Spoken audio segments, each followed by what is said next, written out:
কেটে ভালো করে ধুয়ে নিয়ে নিয়েছি। স্বাদ মতো লবণ দিয়ে দিচ্ছি, শুকনো মরিচের গুঁড়ো দিয়ে দিচ্ছি, লেবুর চোখলাগুলো কুচি কুচি করে কেটে নিয়েছি সেটাও পাত্রে দিয়ে দিচ্ছি, আদা রসুন বাটা দিয়ে দিচ্ছি, টক দই দিয়ে দিলাম 1 চামচের মতো, গোলমরিচের গুঁড়ো দিয়ে দিচ্ছি 2 চামচের মতো, লেবুর রস নিতে হবে। এবং এখন আমি এই মশলাগুলো মাংসের সাথে ভালো করে মাখিয়ে নেব।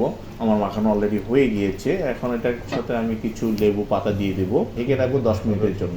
সয়াবিন তেল দিয়ে দিয়েছি, এলাচ, দারচিনি, জিরার গুঁড়া, লঙ্কা এগুলো দিয়ে দিচ্ছি, দিয়ে হালকা করে টেলে নেব। এখন ভেজে নেব। যে মাছগুলো ম্যারিনেট করে রেখেছিলাম মাছগুলো আমার ভাজা হয়ে গিয়েছে। সয়াবিন তেল দিয়ে দিলাম, পেঁয়াজ কুচি এবং রসুন কুচি আগে দিয়ে দিয়েছিলাম, সেই মাংসগুলো এই পাত্রে দিয়ে দেবো। মশলাগুলো ছিল সেই মশলাগুলো এখন এই যে মাংসের পাত্রে দিয়ে দিচ্ছি, পানি মাংসের পাত্রের সাথে দিয়ে দিলাম। ঢাকনা দিয়ে আমি 10 মিনিট তুলে রেখে দেবো। ঢাকনাটা তুলে নিচ্ছি। কর্নফ্লাওয়ার দিয়ে দিচ্ছি। কর্নফ্লাওয়ারটা দেওয়ার সময় কিন্তু কন্টিনিউ মাংসটা নাড়তে হবে। বা 4টি মতন আমি লেবু এটাতে দিয়ে দিচ্ছি, কয়েকটি লেবু পাতা ছিঁড়ে দিয়ে দিচ্ছি, ধনিয়া পাতা উপরে ছিটিয়ে দিচ্ছি। তৈরিটি কিন্তু কমপ্লিট হয়ে গিয়েছে। খোদা হাফেজ।